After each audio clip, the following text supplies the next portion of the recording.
Halo semuanya, balik lagi sama aku Miftah, pastinya di channel official YouTube Miftah. Di video kali ini aku mau ngebahas lagi review untuk posisinya AML atau Anti Money Laundering di Cbank. Sebelum kita masuk ke videonya, jangan lupa untuk like, comment, and di subscribe, dan jangan lupa diklik lonceng notifikasinya biar kalian tahu informasi update dari video aku, dan jangan lupa di share-share juga ya ke teman-teman biar kita saling diskusi bareng, atau mungkin yang punya request buat konten apa bisa banget tulis di kolom komentar. So stay tune terus ya videonya sampai habis. Oke teman-teman, kali ini aku mau ngebahas dari review psikotesnya. Nah, kali ini aku dapat informasi secara general atau gambaran aja. Ini dari kenalan aku ya.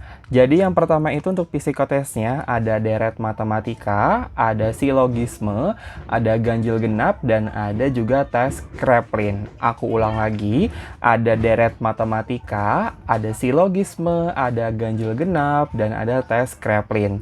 Teman-teman bisa belajar-belajar lagi di Google ya, cari sumber informasi lainnya. Yuk kita lanjut buat interview HR-nya. So, stay tune terus.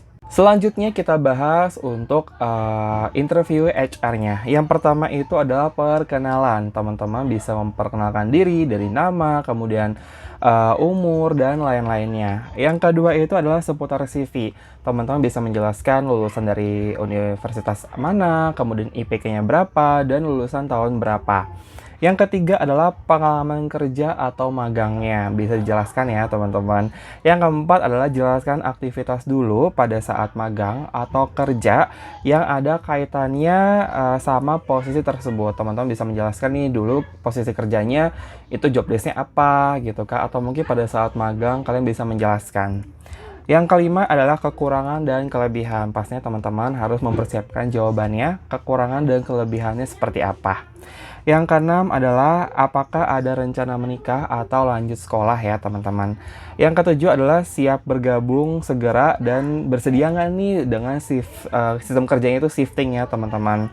Yang kedelapan nanti teman-teman bisa mungkin dari HR-nya gitu, apakah ada yang mau tanyain gitu. Teman-teman boleh ya ada sesi bertanya sama HR-nya. Yang kesembilan adalah HR akan menjelaskan kembali job desk dari AML dan seputar perusahaannya nih teman-teman. Jadi aku ulangin lagi, ada beberapa pertanyaan yang aku dapetin dari kenalan aku secara gambaran aja buat teman-teman. Yang pertama ada perkenalan, kemudian seputar CV, yang ketiga ada pengalaman kerja atau magang, keempat ada jelasin aktivitas dulu saat magang atau kerja yang ada kaitannya sama posisi tersebut teman-teman. Yang kelima adalah kekurangan dan kelebihan. Yang keenam adalah apakah ada rencana menikah atau lanjut sekolah ya teman-teman. Yang ketujuh adalah siap bergabung segera dan bersedia nggak dengan sistem kerjanya itu shifting gitu kan atau shift. Yang kedelapan nanti teman-teman ada sesi tanya sama HR-nya gitu yang tadi sebelumnya aku infoin apakah ada yang mau tanyain gitu ya. Yang kesembilan adalah HR akan menjelaskan kembali job desk dari AML dan seputar perusahaannya teman-teman. Yuk kita lanjut buat interview usernya. So stay tune terus ya videonya sampai habis. Oke teman-teman, aku mau bahas buat review interview user ini karena ada dua versi, jadi aku bahas yang versi pertama dulu. Yang pertama itu adalah pastinya teman-teman bisa perkenalan diri ya, seperti biasa. Yang kedua, teman-teman bisa menjelaskan itu pengalaman kerjanya bagaimana. Pengalaman kerja teman-teman sebelumnya atau mungkin magang bisa jelaskan.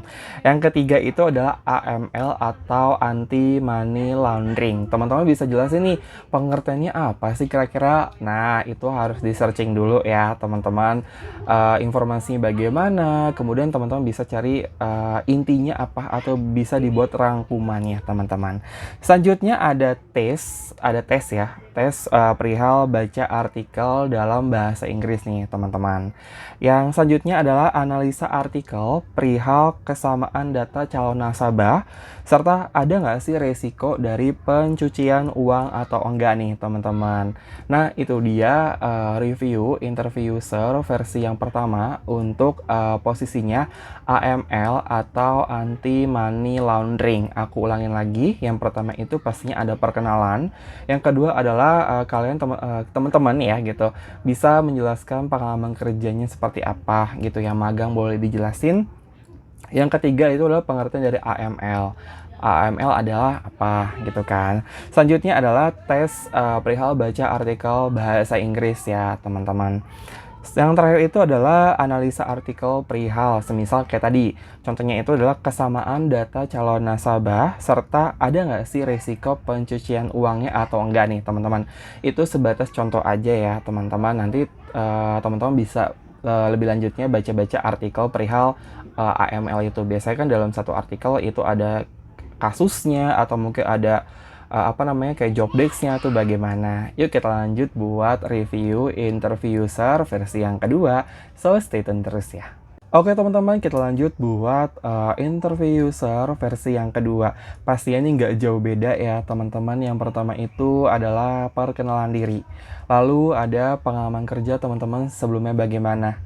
Yang ketiga adalah pengertian dari AML itu apa sih kira-kira.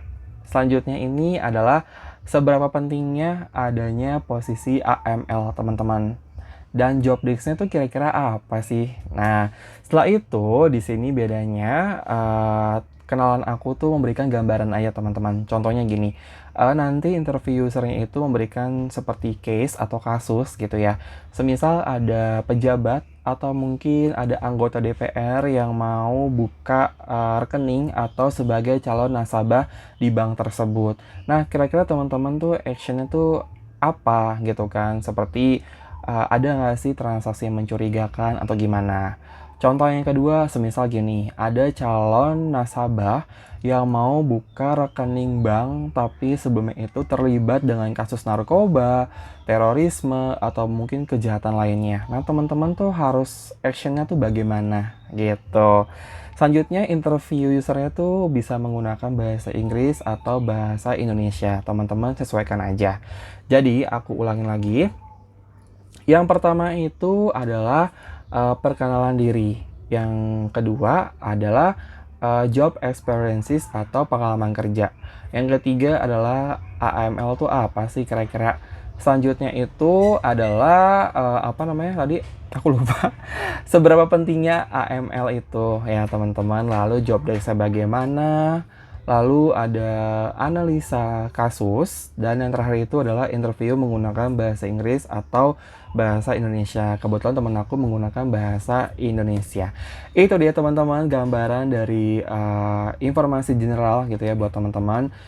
Review psikotest sampai dengan interview usernya teman-teman. Yuk kita lanjut buat ngebahas kira-kira AML sendiri itu apa sih. So stay tune terus. Oke teman-teman, kita lanjut buat garis besarnya AML itu apa sih kira-kira. Kebetulan aku nemu artikelnya. Jadi untuk AML atau anti money laundering itu adalah mengacu pada seperangkat hukum, peraturan, dan prosedur manajemen risiko yang dimaksudkan untuk mencegah penyamaran dana yang diperoleh secara ilegal sebagai pendapatan yang sah. Nah, tujuannya ini kira-kira apa ya? Untuk menghentikan skema customer yang berpartisipasi dalam money laundering nih teman-teman. Yuk kita lanjut lagi buat job desk-nya kira-kira apa aja sih? So, stay tune terus ya. Oke teman-teman, kita lanjut buat job desk-nya itu kira-kira apa aja ya. Yang pertama itu pastinya melaporkan aktivitas yang mencurigakan teman-teman. Yang kedua adalah merencanakan strategi mulai dari langkah-langkah pencegahan dan cara mengatasinya ketika customer itu terbukti melakukan money laundering nih teman-teman. Yang ketiga adalah skill dan kualifikasi analis dari AML itu sendiri. Nah, ini terbagi menjadi 5 poin ya teman-teman. Yang pertama itu adalah manajemen konfliknya. Yang kedua adalah skill mengambil keputusan nih teman-teman. Yang ketiga adalah berintegrasi. Lalu yang terakhir ini adalah teliti ya teman-teman, dan adanya problem solving yang terakhir. Aku ulang lagi, untuk job desk-nya adalah melaporkan aktivitas yang mencurigakan. Yang kedua adalah merencanakan strategi mulai dari langkah-langkah pencegahan dan cara mengatasinya ketika customer terbukti melakukan money laundering atau money laundry ya teman-teman. Nah, skill dan kualifikasi analis dari AML itu apa aja? Ada manajemen konflik, ada skill mengambil keputusan, ada berintegritas. Sorry, mohon maaf ya. Berintegritas maksudnya. Kok integrasi? Berintegritas ya teman-teman. Mohon maaf sebelumnya. Selanjutnya ada teliti, dan yang terakhir itu adalah problem solving-nya. Yuk kita lanjut, mengapa sih anti money laundering ini dibutuhkan? So stay tune terus ya. Oke teman-teman, selanjutnya mengapa anti money laundering ini dibutuhkan? Nah, aku ambil 3 poinnya aja. Yang pertama itu adalah mencegah penyeludupan dana yang diperoleh secara ilegal, teman-teman. Yang kedua adalah mengurangi angka pencucian uang. Yang ketiga pastinya membantu melenyapkan korupsi di Indonesia yang kian memburuk nih teman-teman. Jadi aku ulangin lagi, kenapa sih harus diadakan atau mungkin kenapa sih dibutuhkan anti money laundering? Yang pertama, mencegah penyeludupan dana yang diperoleh secara ilegal. Yang kedua adalah mengurangi angka pencucian uang. Yang ketiga, membantu melenyapkan korupsi di Indonesia yang kian memburuk nih teman-teman. Itu dia teman-teman, seputar gambaran aja secara umum, dan aku juga dapat ini semua dari artikel untuk pengertiannya, job desk-nya, dan mengapa anti money laundering itu dibutuhkan. Semoga informasi bermanfaat ya. Jangan lupa untuk like, comment, and di-subscribe, dan jangan lupa diklik lonceng notifikasinya biar kalian tahu informasi update dari video aku, dan jangan lupa di-share juga ke teman-teman biar kita saling diskusi bareng. Buat teman-teman yang punya ide menarik untuk konten-konten berikutnya tuh apa aja sih, boleh banget tulis di kolom komentar. Nanti coba aku cari reviewnya lagi ya teman-teman. Sampai ketemu di lain waktu. Bye bye.